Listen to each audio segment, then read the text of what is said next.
They're driven by predicting the weather, how the weather will be in a certain location, and that directly is correlated to the price of that commodity. Absolutely, there's no doubt.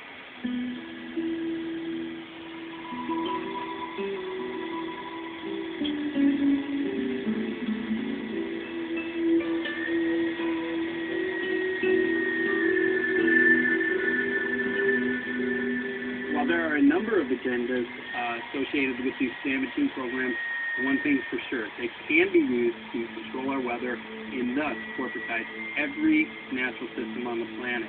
This enables certain individuals to consolidate an enormous amount of both monetary and political power into the hands of few at the expense of every living thing on the planet. Just by definition, the geoengineering programs are a direct assault on the most elemental aspects of nature. What we're doing when we modify the weather is we're changing the world climate and we're changing the microclimate. And we are doing... Watch this movie. There are things we can say for sure. Your life will be changed.